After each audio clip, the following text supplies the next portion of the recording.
A good vach, Shavua Tov, a good week, a Merry Christmas to all our friends who celebrate Christmas. How's everybody doing? Let's light up the darkness. It is great to be with you. We have a fantastic daf, a fantastic page, continuing our very interpretive, story-based, looking at the verses, telling tales from the Talmud. This is another wonderful page here at Yod Gimel, page 13 in Tractate Megillah, the 11th volume of the Talmud, the Laws of Purim. Who is with us as we get it going on a Saturday night? Pauline in Arkansas, Melissa in Great Neck, James in Annapolis, Bella in Florida, Nancy in North Carolina, Renee in Indiana, Yehudit in South Carolina, Julius, Philadelphia in the house, Paula watching later, Ryan in Jacksonville, Florida, Bill is in mid-Missouri, hopes everyone's Shabbos was rejuvenating. My holiday certainly was, and it doesn't help. I got a 12 cocktail sampler for myself as a gift. Enjoy it in good health, Bill. Patrice in Utah, Shandora in the Bronx. Over there on the YouTube side, Aoife checking in from Florida. Welcome, everybody. Tonight's episode of AT Daily is sponsored by Debbie Goodman. For a refuah shlema for Devora Ruth Bas Sarah. May you have a complete and speedy recovery. May you and all your loved ones be showered in blessings. Thank you, Debbie, for enabling us to share more Torah with more people around the world. And we say amen. If you'd like to sponsor a show, it's a great time. Just a few days left in the annual campaign. Less than a week while donations are doubled. Help us fund our programs for next year. Help us build the AT app. Donate.accidentaltalmudist.org. Nina will put that link in the comments. All right, let's get into this daf. Maybe we can get through the whole daf today if we move pretty expeditiously. We begin at the bottom of page 12 on the B side. We're in an extended commentary digression on Mishnah number 13 here in chapter 1. Let's just get into it. The verse, so now what we've been doing lately is interpreting the verses from the Book of Esther, the Megillah, and we've been going not exactly verse by verse. We've skipped around a little bit with our sages, but the verses that they want to take a closer look at and say what they're all about. So, in the Book of Esther, the verse that initially describes Mordecai states there was a certain Jew in Shushan, the castle, whose name was Mordecai, the son of Yair. Hold on a second. He was, where am I? Oh, because that part is not written in the Hebrew here, right. He was the son of Yair, the son of Shimei, the son of Kish, a Benjamite. That's Esther 2:5. And the Gemara asks, what is it conveying in the verse by saying the names of Mordecai's ancestors? If the verse, in fact, comes to trace his ancestry, okay, so it should continue tracing his lineage back all the way to Benjamin, the youngest son of Jacob, of the 12 sons, and the founder of his tribe. He's a Benjamite. Rather, what is different about these names? Normally we just identify a Jewish man by his name and his father. So now that it's going back 2 generations or 3 generations, okay, so if it's going back generations, it's going to go all the way back to Benjamin. Why the arbitrary number 3? His father, his grandfather, his great-grandfather. Why are these 3 mentioned? And the Gemara answers, a sage taught the following Baraisa. All of them, these names that are mentioned in the Book of Esther to describe Mordecai, all of them are names by which Mordecai was actually called.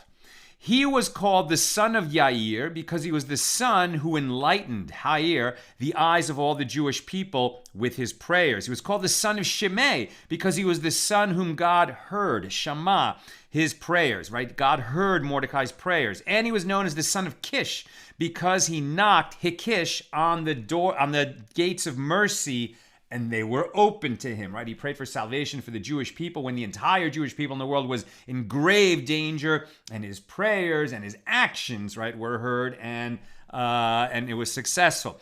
And the Gemara points out a contradiction. Mordecai is referred to as a Jew, Yehudi, apparently indicating that he came from the tribe of Judah.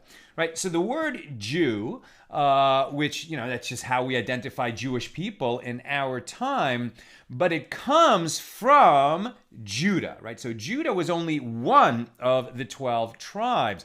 Why is it now that all Jews are associated with Judah, right? Judah was the tribe that would produce the leadership, that would produce the kings. David is a descendant of Judah. Moses and Aaron are descendants of Levi. Benjamin was one of the other brothers, right? So why, in a time when people's tribal affiliations were known, now most people, unless they're a Levi, they don't know what tribe they are. And even Levium are known as Jews. But back then, when Mordecai was alive, people knew what tribe they were. And he's already been identified as a Benjamite. So the term Yehudi, does it mean that he's just generally one who follows the Torah, one of the children of Israel? Or is he somehow being identified with the tribe of Judah as well? That's what's being asked. So Mordecai is referred to as a Jew, Yehudi, apparently indicating that he came from the tribe of Judah. But in the continuation of the same verse, he is called a Benjamite, Yemini. I didn't know that, right? So if there are people named Yemini, so apparently Yemini is related to being a Benjamite. Okay, so which indicates, Benjamin, right? Yemini, okay. Benjamin,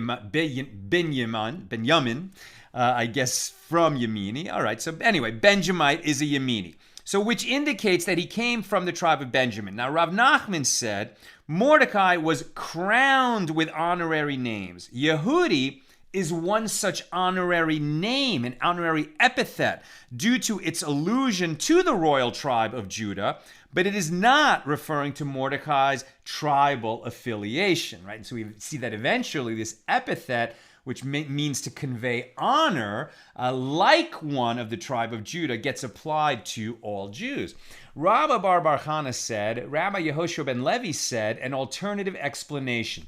Mordecai's father, yes, was from the tribe of Benjamin, and his mother was from the tribe of Judah. Therefore, he was both a Yemini, a Benjamite, and a Yehudi from the tribe of Judah. And the rabbis say that the dual lineage is due to a dispute.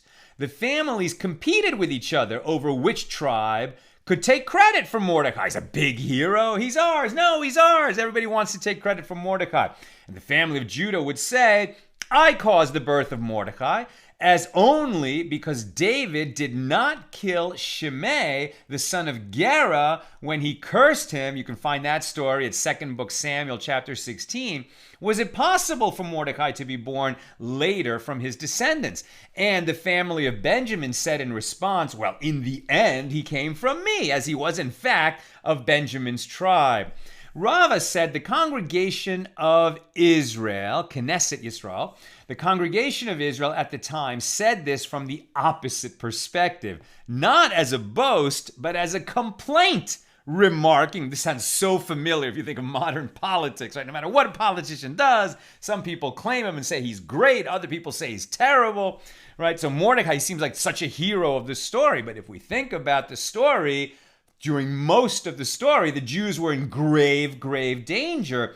And just as we read today in today's Torah portion, that when Moses came to Egypt to redeem the Jews from slavery in Egypt, at first it went bad, right? He went to Pharaoh and he said, let my people go. And Pharaoh said, oh, these people, evidently they have too much spare time on their hands, that they should be having fantasies of being released from slavery.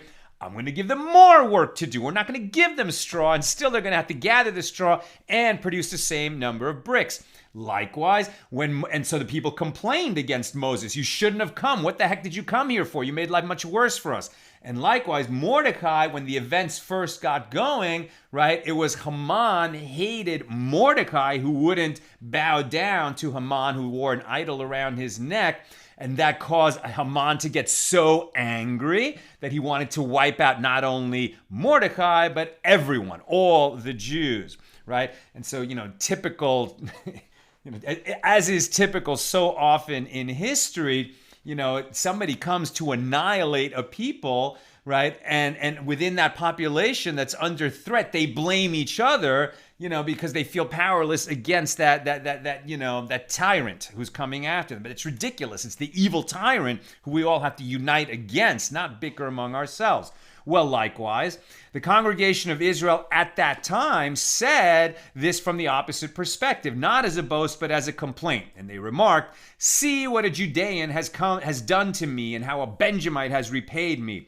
What a Judean has done to me," is referring to the responsibility of Judah, as David did not kill Shimei, and although he was liable to the death penalty. And the grave consequences of this failure included that Mordecai was born from him, and it was he against whom Haman was jealous, leading Haman to issue a decree against all of the Jewish people. And how a Benjamite has repaid me, this is referring to the fact that Saul, who was from the tribe of Benjamin, did not kill the Amalekite king Agag immediately, from whom Haman was later born. And he caused suffering to the Jewish people, right? The Jews bickering among themselves, complaining that it's your fault, no, it's your fault, that evil man, Haman, is coming after us. Rabbi Yochanan said a different explanation of the verse. Actually, Mordecai came from the tribe of Benjamin. Why then was he referred to as a Yehudi? On account of the fact that he repudiated idol worship. For anyone who repudiates idolatry is called Yehudi. It is understood here in the sense of Yehudi, one who declares the oneness of God. Yichud, right? That's united, one, together, like related to echad, which means one. As it is written, there are certain Jews, Yehudain, whom thou hast appointed over the affairs of this province of Babylonia. We're reading a verse from Daniel 3:12. So there are certain Jews, Yehudain, whom thou hast appointed over the affairs of the province of Babylonia, Shadrach, Meshach, and Abednego. And these men, O king, have not regarded you. They serve not your gods, nor worship the golden image which you have set up. And these three individuals were, in fact, Hananiah, Mishael, and Azariah, who were not all from the tribe of Judah, but are referred to as Yehudaim because they refused to bow to an idol. They repudiated idolatry. Next subject. Incidental to the exposition of the word Yehudi, as one who repudiates idolatry, the Gemara relates that when Rabbi Shimon ben Pazi introduced his exposition to the Book of Chronicles, so just as the sages have been interpreting verses from the Book of Esther, now we're just tied to the same kind of midrashic exposition that these rabbis do on another book of the Bible, in this case, the Book of Chronicles. So Rabbi Shimon ben Pazi started his exposition of the Book of Chronicles. He addressed the Book of Chronicles and said as follows, all of your words are one. We know how to expound them. This introduction made reference to the fact that the Book of Chronicles cannot always be interpreted literally, but requires exposition, as the same individual, the same person might be called by various different names. For example, in the following verse from 1 Chronicles 4:18, and his wife, Hayehudiah, bore Jared, the father of Gedor, and Heber, the father of Soko, and Yekusiel, the father of Zanoah. And these are the sons of Bisya, the daughter of Pharaoh, whom Mered took. Now we're going to explain how all these people are actually, these names can refer to the same, different names can refer to the same person. So why is she, who we are told at the end of the verse was Pharaoh's daughter Bisya, referred to as Yehudiah? Because she's Pharaoh's daughter, right? Is she a Jew? Because she repudiated idol worship, as it is written, and the daughter of Pharaoh came down to wash herself in the river. Exodus 2:5. We read it this morning in synagogue. And Rabbi Yochanan said she went down to wash and purify herself from the idols of her father's house, right? Basi is what she's normally called, but the daughter of Pharaoh in the Pharaoh in the Moses story. So according to this exposition, why was she washing in the river? Because already she had a problem with the idolatry, with Egyptian idolatry, and that's what opened her heart to the future redeemer of the Jewish people. And the Gemara understands that all the names referred to in the verse as children of Pharaoh's daughter, all of them refer to Moses, as it will soon explain. And the Gemara asks, Pharaoh's daughter bore Moses, but didn't she merely raise him? She found him in the river. She didn't bear him. Rather, it is telling you that with regard to anyone who raises an orphan boy or girl in his house, the verse ascribes him credit as if he gave birth to him. And that's certainly the way we treat adopted kids, that as our own kids. And the Gemara explains how all the names, in fact, are referring to Moses. Jared, this is Moses. And why was he called Jared? Because manna came down, yarad, similar word, for the Jewish people in his days. He was also called Gedor. Why? Because he fenced in, gadar, the breaches of the Jewish people. And he was called Hever because he connected, chiber, the Jewish people to their Father in heaven. He was also called Soko because he was for the Jewish people like a shelter, a sukkah, sukkah, and the shield. And he was called Yekusiel. This was fantastic. Our rabbi's name is Yekusiel, and we had and it was his birthday today, and we had a little birthday for Brengen celebration singing after morning services. And he brought down that in today's daf, his name, Yekusiel, is explained, and it's a name of Moses. And why? Because Yekusiel, because the Jewish people trusted in God, kivu la'el, in his days. In the days of Moses, all the Jewish people trusted in God, at least at times. And lastly, he was called Zanoah. Let me just get that. Zanoach. Because he caused the iniquities of the Jewish people to be disregarded, his niach. And the Gemara notes that the words father of appear 3 times in that same verse. And his wife, Hajehudijah, bore Jared, the father of Gedor, and Hever, the father of Soko, and Yekusiel, the father of Zanoach. And this teaches that Moses was a father to all of the Jewish people in 3 respects. How was Moshe Rabbeinu, normally called Moshe Rabbeinu, our teacher, Moses? Now it's saying that he was Moshe Avinu, our father. In what sense was Moshe our father? He was a father in Torah, a father in wisdom, and a father in prophecy. The aforementioned verse stated, and these are the sons of Bisya, not Basia, right? Bisya, the daughter of Pharaoh, whom Mered took. And the Gemara asks, was Bisya's husband's name Mered? Wasn't his name Kalev? As in Caleb, Joshua and Caleb, the 2 ones who in the episode of the spies being sent into the land of Israel, they were the ones that didn't freak out, didn't panic, brought back a positive report. This is that Caleb or Kalev. Rather, the verse alludes to the reason that Kalev married Bisya. The Holy One, blessed be he, said, let Kalev, who rebelled, marad, against the advice of the other spies, come and marry the daughter of Pharaoh, who rebelled against the idols of her father's home. The Gemara resumes its explanation of the Book of Esther. The verse states with regard to Mordecai, Esther 2:6, about Mordecai, it said, who had been exiled from Jerusalem. Recall that Mordecai was a member of the Sanhedrin who had served in Jerusalem and now was exiled along with all the people from Jerusalem. Who had been exiled from Jerusalem. And Rava said this language indicates that he went into exile on his own, not because he was forced to leave Jerusalem. He knew that he would be needed by those in exile, and therefore he consciously left Jerusalem to attend to the needs of his people.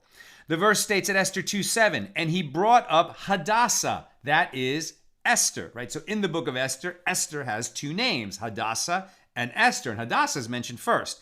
So she is referred to as Hadassah, and she is referred to as Esther. So what was her real name? It is taught in a Baraisa that the sages differed in their opinion as to which was in fact her name and which one was a description. Rabbi Meir says Esther was her real name.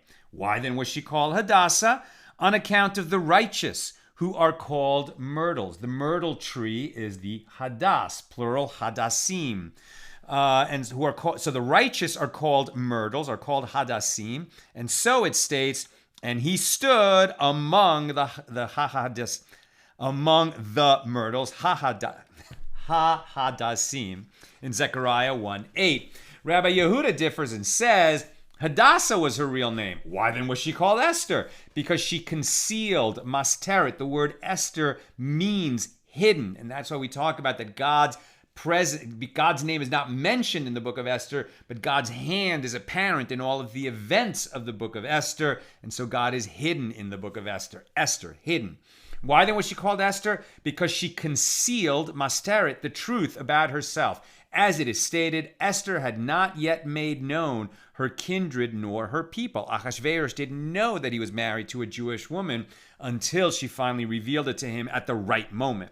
Rabbi Nehemiah concurs and says, Hadassah was her real name. Why then was she called Esther? This was her non-Hebrew name, for owing to her beauty, the nations of the world called her after Istahar, Venus. Ben Azai says Esther was neither tall nor short, but of average size, like a myrtle tree, like a hadassah, and therefore she was called Hadassah, the Hebrew name resembling the myrtle tree. And Rabbi Yehoshua ben Korcha said Esther was called Hadassah because she was greenish, having a pale complexion like a myrtle, but a cord of divine grace was strung around her, endowing her with beautiful appearance. The verse initially states, with regard to Esther, for she had neither father nor mother. Esther 2:7. Why do I need to be told in the continuation of the verse, and when her father and mother were dead, Mordecai took her for his own daughter? And Rav Acha said, this repetition, she had neither father nor mother, and that Mordecai took her when her parents were dead, this repetition indicates that when her mother became pregnant with her, her father died. And when she gave birth to her, her mother died. So that she did not have a mother or a father for even a single day. She was born an orphan. And the verse states, and when her father and mother were dead, Mordecai took her for his own daughter. Atana taught a baraisa in the name of Rabbi Meir. Do not read the verse literally as for a daughter, but rather read it as for a home, bayit. And this indicates that Mordecai took Esther to be his wife. And so it states, but the poor man had nothing except one little ewe lamb, which he had bought and reared. Now we're getting an example of where a house is likened to a wife from 2 Samuel 12:3. But the poor man had nothing except one little ewe lamb, which he had bought and reared, and it grew up together with him and with his children. It did eat of his bread and drank of his own cup and lay in his bosom and was like a daughter, kevat, to him. And the Gemara questions, because it lay in his bosom, it was like a daughter to him? Rather, the parable told in 2nd Book Samuel referenced the illicit taking of another's wife, and the phrase should be read like a home, buy it to him, i.e. a wife. So too here, Mordecai took her for a home, i.e. a wife. I think that's the episode where King David is being chastened for taking the wife, of Uriah, right? When he takes Bathsheba to be his wife, the mother of Solomon, he sort of sets eyes on her, wants her, and takes her. And then I think it's the prophet Nathan, right, Nathan, who comes in and says, there was a guy who had just one sheep, a poor man, he had one sheep, and you took it. You who are rich and have a flock of sheep. Right, and so, but from that story, we're learning this idea that they're referring to when Esther is being compared to Mordecai's daughter. Really, what's going on is she's his wife, and the verse states. And the 7 maids chosen to be given her out of the king's house. That's Esther 2:9. And Rava said she would have a separate maid attend her each day, and she would count the days of the week by them. So she was always aware when Shabbos was. And the verse continues, and he advanced her and her maids to the best place in the house of women. And Rav said the advancement in the verse signals that he fed her food of Jews, i.e. kosher food. Right, so we're not reading the Megillah right now. We'll do that on Purim. You see, we're just skipping forward. But if we're following the story, right? So this is after Esther has been taken, to be a potential candidate to become the new wife of Ahasuerus. And the way that works is first they're in this one house where they're, groomed for their one night with the king. Then they have that one night, and then he could either make her the queen or send her to the house of the concubines, where that's where they're going to just be for the rest of their lives. So when she was in that house being groomed for her one night with the king, she was still keeping Shabbos and still eating kosher food. And Shmuel said an alternative understanding, the advancement was a well-intentioned act in that he fed her pig hinds, thinking she would view it as a delicacy, although in fact they were not kosher. And Rabbi Yochanan said a third understanding of this verse, the 7 maids of Esther, when she was in the grooming house, as it were.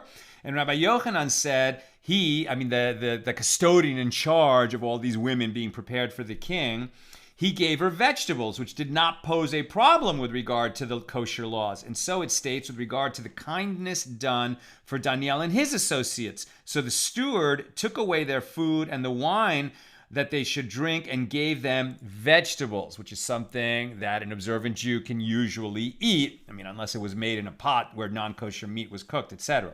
And the verse states, 6 months with oil of myrrh. We're at Esther 2:12.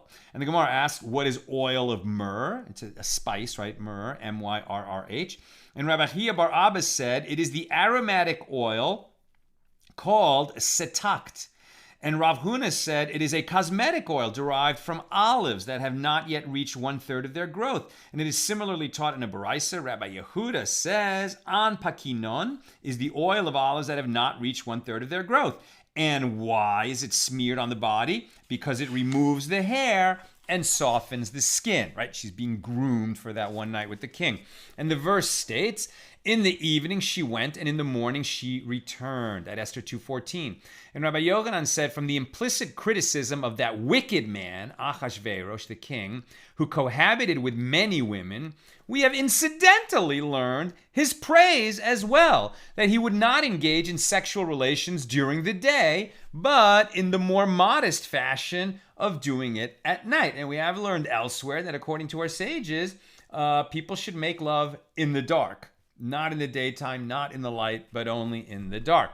And the verse states, and Esther obtained favor in the sight of all those who looked upon her. Esther 2:15. And Rabbi Eliezer said, this teaches that she appeared to each and every one as if she were a member of his own nation. And therefore she obtained favor in the eyes of all. She was one of those people you couldn't tell, like what race, what ethnicity, and everyone claimed her as their own. The next verse states, Esther 2:16, so Esther was taken to King Ahasuerus in his royal house in the 10th month, which is the month of Teves. And it was by act of divine providence that Esther was taken to Ahasuerus in a cold winter month, in which the body takes pleasure in the warmth of another body, and therefore she found favor in his eyes.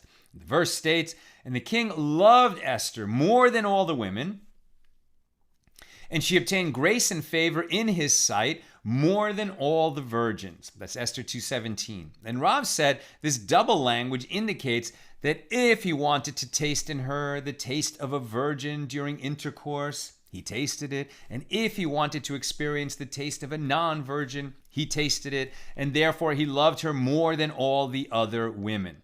The verse states, then the king made a great feast for all his princes and his servants, even Esther's feast. And the Gemara explains that this was part of an attempt to have Esther reveal her true identity. He made a great feast in her honor, but she did not reveal her identity to him. She didn't tell him what people she came from. And he lowered the taxes, karga, in her name, but still she did not reveal it to him. And he sent gifts, pardishinei, and to the ministers in her name, but even so she did not reveal her identity to him. And the verse states, and when the virgins were gathered together the second time, and Mordecai sat in the king's gate, Esther 2:19, and the Gemara explains the reason Ahasuerus gathered the women together was that he went and took advice from Mordecai as to what he should do to get Esther to reveal her identity. Now this sounds crazy, right? Mordecai, he's just like this Jew, like what does he have to do with the highest levels of government? He's not, they don't know that he's connected to Esther. He's known to be a Jew. Her identity is not revealed. So why would Ahasuerus seek counsel from Mordecai? That's an interpretation here from our sages. But it's not so far-fetched. He is a courtier. I mean, he is a very high-level, prominent VIP type of person. He was exiled from Jerusalem, that he was a member of the Sanhedrin, and he was a respected noble in Persia as well. It's another reason why Haman became so incensed when Mordecai would not bow down to him later. Now, the reason Ahasuerus gathered, so Ahasuerus sought counsel from Mordecai. Tell me what I can do to get this woman to tell me what nationality she is. And Mordecai said to him, as a rule, a woman is jealous only of the thigh of another woman. Therefore, you should take for yourself additional women. Like, this is crazy. But even so, she did not reveal her origins to him, as it is written, Esther had not yet made known her kindred nor her people. Rabbi Elazar said, what is the meaning of that which is written? He withdraws not his eyes from the righteous, but with kings upon the throne, he establishes them forever, and they are exalted. That's Job 36:7. We're at the top of B side of page 13. This teaches that in reward for the modesty shown by Rachel, Jacob's wife, she merited that Saul, King Saul, who was also modest, should descend from her. And in reward for the modesty shown by Saul, he merited that Esther should descend from him. And the Gemara explains, what was the modesty shown by Rachel?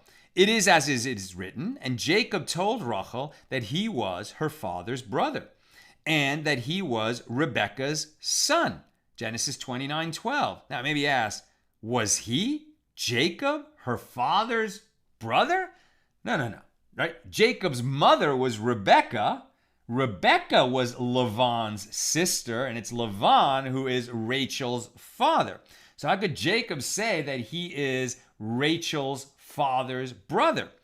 That he was the son of her father's sister. Rather, it must be understood that when Jacob met Rachel, he said to her, will you marry me? She said to him, yes. But my father, Laban, is a swindler, and you will not be able to outwit him. Jacob alleviated her fears as he said to her that he is her father's brother, referring not to their familial affiliation, but rather to his ability to deal with her father on his level, as if to say, I am his brother in deception. He's not going to pull one over on me. I know how to deceive people too.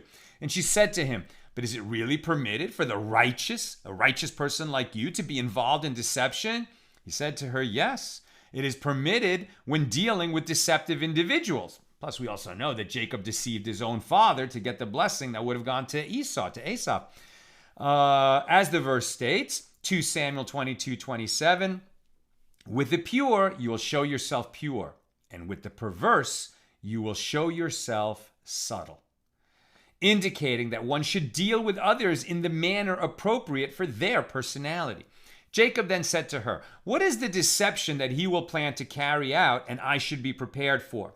Rachel said to him, I have a sister who is older than me, and he will not marry me off before her, and he will try to give you her, my older sister, in my place. So Jacob gave her certain distinguishing signs that she should use to indicate to him that she was actually Rachel and not her sister. When the wedding night arrived and Laban planned to switch the sisters, Rachel said to herself, now my sister will be embarrassed, for Jacob will ask her for the signs, and she will not know them.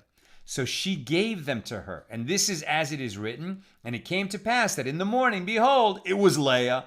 Does this imply by inference that until now she was not Leah? Rather, due to the distinguishing signs that Rachel had given to Leah, he, Jacob, did not know until now when it was light outside that she was Leah. And therefore Rachel merited that Saul should descend from her due to her act of modesty in not revealing to Jacob that she had shown those signs to Leah. Before we leave this episode, it's no wonder to me that Rav Yakusel, that our rabbi, is very familiar with this page on which his name appears, because he cites this story often. He tells it to us about the correct behavior. I mean, think of the sacrifice that Rachel made to share the secret signs with her sister Leah so that Leah would not be embarrassed and humiliated. And she shared her husband with her. And not only that, but imagine this. Rachel gave the signs to Leah in a way that Leah didn't even know that Rachel had given her the signs. How so? The secret signs, and we learned this elsewhere in the Midrash, that Jacob and Rachel had agreed on is that they are the 3 mitzvahs of Jewish women, right? So lighting candles, mikvah, why am I spacing out? Right? So family purity, candles, and challah, right? So those are the 3 principal mitzvahs of a Jewish woman. And so Rachel said to Leah, well, you're marrying into this holy family, so you should know what the Jewish women of this family need to know, what the women of this family need to know. And so when Jacob said, what are the 3 signs of a Jewish woman, this is how they put it to Leah, she had the answers. What she didn't know is that Rachel had given her the secret signs that she and Jacob had agreed on so that he wouldn't be tricked on the wedding night, be given the wrong woman. And then later, when Rachel is having trouble conceiving, right, and Leah has already had 4 sons, and so Reuben, the oldest son, comes back with these plants, these mandrakes that are understood to help a woman conceive. And Rachel says, can you give me some of your son's mandrakes to help me conceive and bear a child? And Leah freaks out and says, it's not enough that you stole my husband from me? Now you want to steal my son's mandrakes too? Right? Stole my husband? Rachel gave Leah her husband, didn't even let Leah know that it was an act of generosity from her younger sister. And in that episode, when Leah's so angry and flipping out at her younger sister, Rachel still keeps her mouth shut. I mean, that's the kind of courage. How many of us could say that when we're being, aggrieved and people are accusing us of stuff that is totally unfair, but we know that if we speak out, it will humiliate and embarrass that person, and we remain silent? That's real strength, real courage. Back to our passage here. And what was the modesty, right? So this is the modesty in this lineage. Rachel was such a modest woman, and eventually Saul was descended from her. So Saul was a descendant either of Joseph or Benjamin. And what was, I think of Joseph, and what was the modesty shown by Saul, as it is written, but of the matter of the kingdom of which Samuel spoke, he did not tell him. 1 Samuel 10:16. Saul expressed his modesty by not revealing Samuel's promise that he would be king, and thereby merited that Esther would descend from him. And similarly, Rabbi Elazar said, when the Holy One, blessed be he, assigns greatness to a person, he assigns it to his sons and to his sons' sons for all generations, as it is stated, who withdraws not his eyes from the righteous, but with kings upon the throne. And he establishes them forever, and they are exalted. Job 36:7. And if he becomes arrogant, due to this, the Holy One, blessed be he, lowers him in order to humble him, as it is stated in the next verse. And if they are bound in chains and are held in cords of affliction, then he declares unto them their work and their transgressions, that they have behaved proudly, right? That proud arrogance knocks us down. New subject. The Gemara returns to its exposition of the Megillah. The verse states, for Esther adhered to the words of Mordecai, as she did when she was brought up with him. Esther 2:20. And Rabbi Yirmiyah said this teaches that she would show her menstrual spotting to the sages to inquire whether she was pure or impure. She was keeping the family purity laws in her marriage to Achashverosh.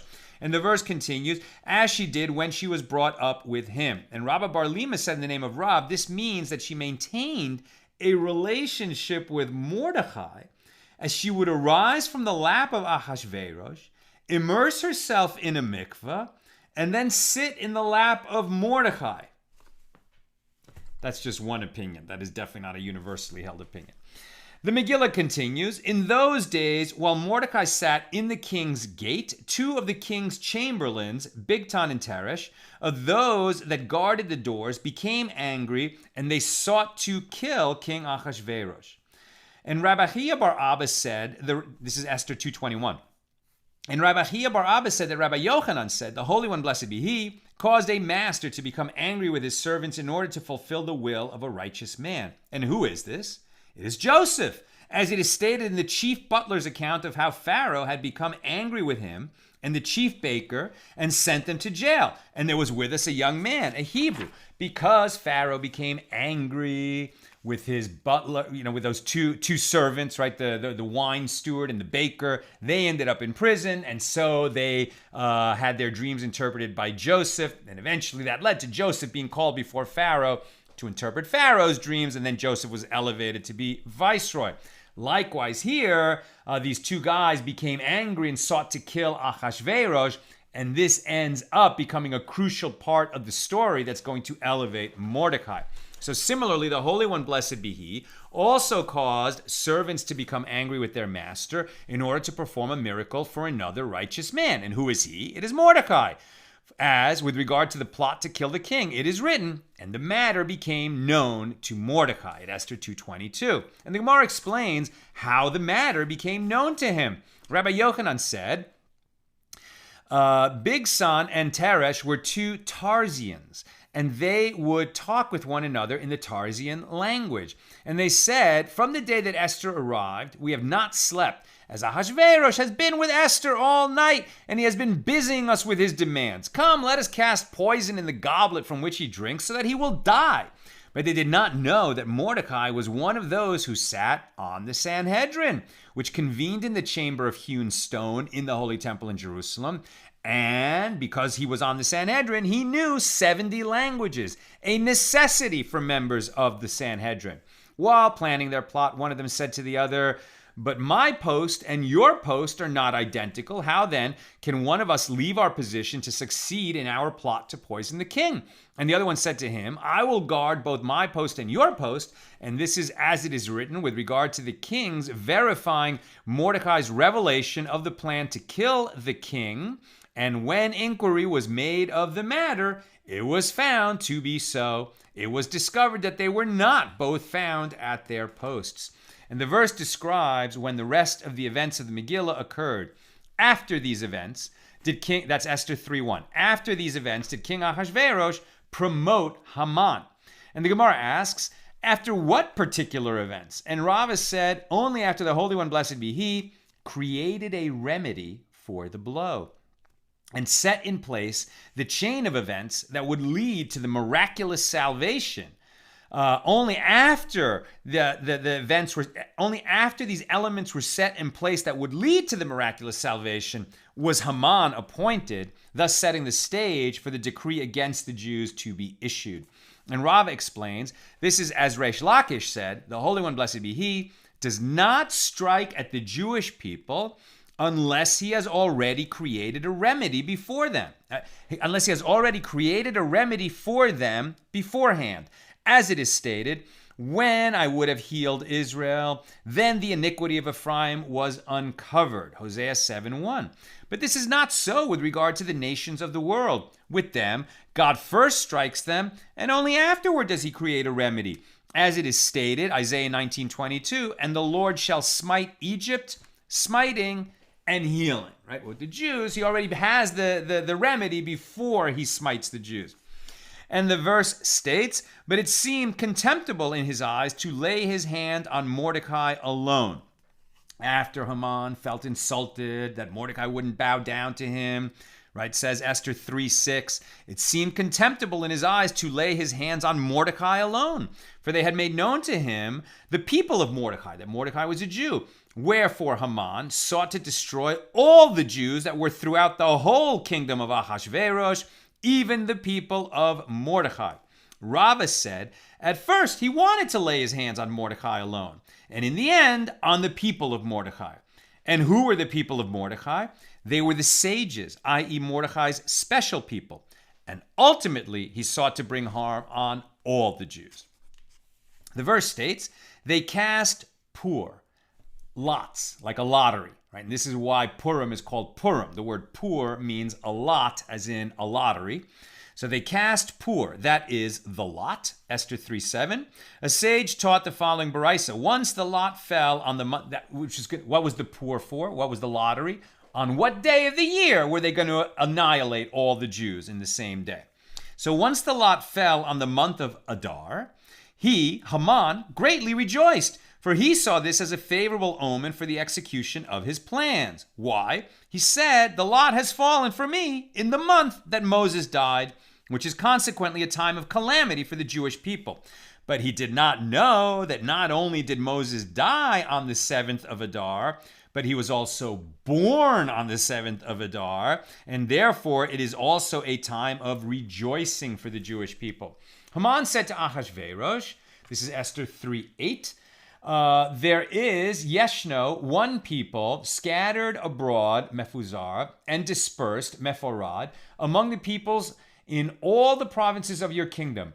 And their laws are diverse from those of every people, nor do they keep the king's laws. Therefore, it does not profit the king to tolerate them. It's so funny how we're reading this on the same day that we were reading how Pharaoh, a new Pharaoh, arose in Egypt. We read this morning, the Torah portion, and he said to Egypt, you know, there's so many Jews here, and perhaps we'll be attacked by some other enemy, and then the Jews in our midst will join with those people and bring us down. Likewise, Haman is saying to Ahasuerus, there's so many Jews in our midst, and they'll rise up against us. This dual loyalty and classic anti-Semitic argument. Rava said there was none who knew how to slander like Haman. He was an expert slanderer. As in his request to the king, he included responses to all the reasons Ahasuerus might be reluctant to destroy the Jewish people. He said to Ahasuerus, let us destroy them. Ahasuerus said to him, I am afraid of their God, lest he do to me as he did to those who stood up against them before me. Haman said to them, well, they have been asleep, yashnu, with respect to the mitzvahs, having ceased to observe the mitzvahs, and therefore there is no reason to fear, because they become so lax in being Jewish, they're vulnerable, says Haman. Ahasuerus said to him, there are the sages among them who observe the mitzvahs. Haman said to him, they are one people, i.e. they're all the same. Nobody observes the mitzvahs. Even the sages are lax in the mitzvahs, says Haman. Haman continued with his next response as expressed in the verse, perhaps you will say that I am making a bald spot in your kingdom, i.e. you fear that if an entire nation is wiped out, there will be a desolate area within the kingdom. No need to worry, as they are scattered, mefuzarin, among the peoples, and eradicating them will not result in the creation of an unpopulated zone in the area where they had once lived. Furthermore, perhaps you will say that there is benefit from them, but this nation is mephorad, like this barren mule, pareda, same root, that cannot bear offspring, and there is no benefit to be gained from them. And perhaps you will say that there is at least a province that is filled with them. Therefore, the verse states that they are scattered in all the provinces of your kingdom, Esther 3:8, and they do not inhabit one place. In other words, Haman had a ready Jew-hating argument, was ready with all the arguments about why you should commit genocide against the Jews. And Haman continued, and their laws are diverse from those of every people, as they do not eat from our food, nor do they marry from our women, nor do they marry off their women to us, nor do they keep the king's laws. They spend the entire year in idleness, as they are constantly saying, Shehi Pehi, an acronym for, it's Shabbos today, Shabbos Hayom. And it is Passover today, Pesach Hayom. Right? That is true. We have a lot of Jewish holidays. God forbid you start work at a job where they don't understand Jewish holidays, and it's in September, and this is Rosh Hashanah, and then it's Yom Kippur, and then it's Sukkot. You have to take all these days off. But here Haman is using this argument to say, no, you got to get rid of all the Jews. Therefore, it does not profit the king to tolerate them, as they eat and drink and scorn the throne. And a proof of this is that even if a fly falls into the cup of one of them, he will throw the fly out and drink the wine if it fell into. But if my master the king were to touch the glass of one of them, he would throw it to the ground and would not drink it, since it is prohibited to drink wine that was touched by a Gentile. Therefore, Haman concluded, if it please the king, let it be written that they be destroyed, and I will weigh out 10,000 talents of silver into the hands of those who have the charge of the business to bring it into the king's treasuries. Resh Lakish said, it is revealed and known in advance to the one who spoke to God, and the world came into being, that in the future Haman was going to weigh out shekels against the Jewish people, and therefore he arranged that the Jewish people's shekels that were given to the temple preceded Haman's shekels. And this is as we learned in a Mishna in Shekalim 2a. On the 1st of Adar, the court makes a public announcement about the contribution to the temple of half shekels. We covered this. That will soon be due, and about the need to uproot forbidden mixtures of diverse kinds of seeds from the fields now that they have begun to sprout. Therefore, it turns out that the Jewish people give the shekels on the 1st of Adar, preceding the date of Haman's planned destruction of the Jewish people and his own collecting of shekels. I'm just about done. I'm pretty much done. So if you have any questions or comments, get them in. And Ahasuerus responded to Haman's request, and the king said to Haman, "The silver is given to you, the people also, to do with them as seems good to you." That is it, my friends. We did the whole daf. Wasn't that a fascinating daf? Okay, and you can see why, sometimes we think, well, Haman was obviously very evil, but Ahasuerus, not so evil. I mean, Esther ends up married to him. He gives her way to destroy Haman, to send out the letters, gives sort of, hands over the world's most, the most advanced communication system the world had ever known.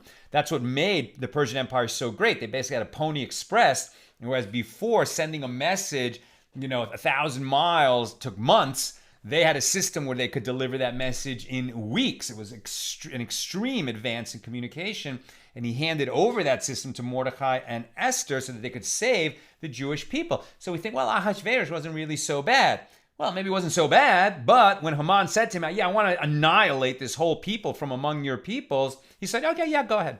Right? So let's not forget Ahasuerus was a wicked man. All right, let's get to questions or comments, I hope. Okay. Yosef, I've been meaning to ask about when you say we are in God, if you can clarify what this means, please. Did I say that tonight? I say it all the time. We have this, when we grow up, we have this kind of very juvenile idea that, we're the people here on earth and God is in the sky somewhere, in heaven somewhere. No, God created the entire universe within the infinity that existed before the universe came into being. And what was that infinity? We know it as Ein Sof in Jewish mysticism, but that is God. That's God's self. God created a space within God's self, right, where God's presence would be hidden, and that is the physical universe we inhabit. That's why I say we are in God. There's no separation between us and God. Sharon, but Yehudi is spelled in Hebrew with a hey, and Yichud as one in Hebrew spelled with a chet. Why are they linking them? Is it kind of like a homonym? Yeah, I would say it's kind of like a homonym, and we've seen that a bunch of times, right? Where it's just similar enough for them to draw the link, even though sometimes an aleph replaces an ayin, or here a hey and a ches. I mean, they will make that link where it allows them to teach a deeper message, as it did here. And we like this idea, right? That a Jew is one who says no to avodah zarah. A Jew is one who won't bow down to an idol. And that's the lesson we learned from Mordecai, even though it was very dangerous for him to say no and not bow down to Haman. And the tradition holds that Haman had an idol, I think maybe in the shape of himself, but it was an idol, right? Like you can, if you're doing Taekwondo, right? This question comes up a lot. I used to do Taekwondo. I have a black belt in Taekwondo. And it's just in Korean culture, you bow, right? I mean, but it's a bow of respect. It's not like bowing before an idol. So that's permitted.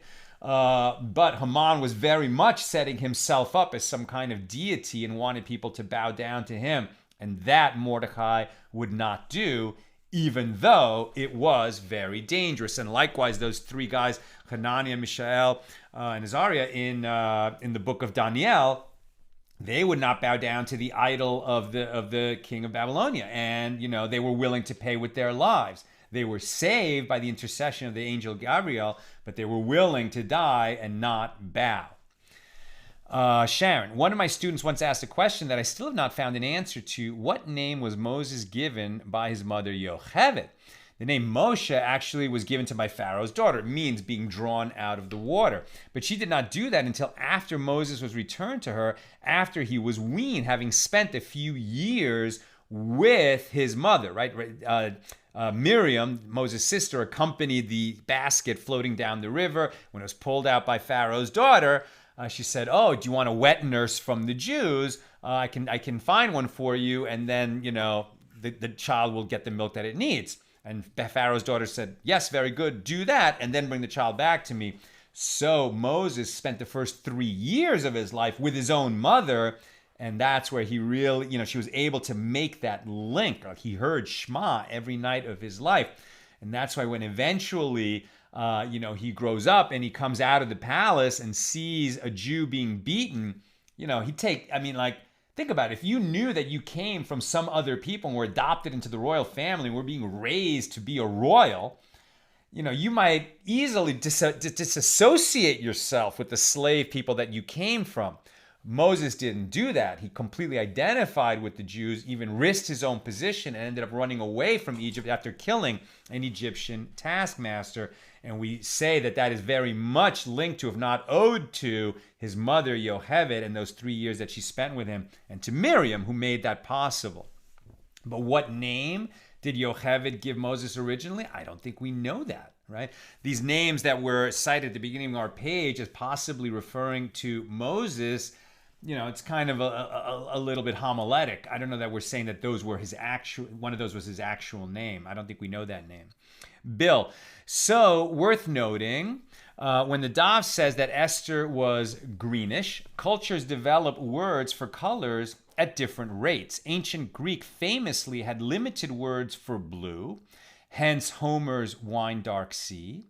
Japanese today, for instance, doesn't have a word for turquoise or any of the blue-green colors, so it uses the same as blue for all of them. Wow, I didn't know that. Thanks, Bill. And so when the Daf says greenish, it probably means pale rather than sick-looking. Exactly, right? It's greenish, but we're not to understand it the way we would use the word greenish. And finally, Julius, a meal of vegetables could also be unkosher if they still have small insects in it. It's absolutely right. That's another reason vegetables could be rendered unkosher, that they have small insects in them that have to be removed before eating, which is more common than many people realize. Just so, and thank you for that, Julius. All right, my friends, well done. Yasher koach. We did an entire daf today, and it was a big one. But we learned a lot of fascinating things. With God's help, we'll be together again tomorrow night, Sunday, at the regular time, 6 p.m. Pacific. I'm sorry I was a little late tonight. We came out of Shabbos and found out that our credit card had been fraudulently used, and I was on phone with the credit card company getting it canceled and everything. Nice, pleasant surprise to come out, but, thank God these credit card companies have fraud protection. At any rate, normally I try to get on the air by about an hour after Shabbos ends. But tomorrow we're back to the regular schedule, Sunday to Thursday schedule, 6 p.m. Pacific. Have a great night and a good Vach, Shavua Tov, a good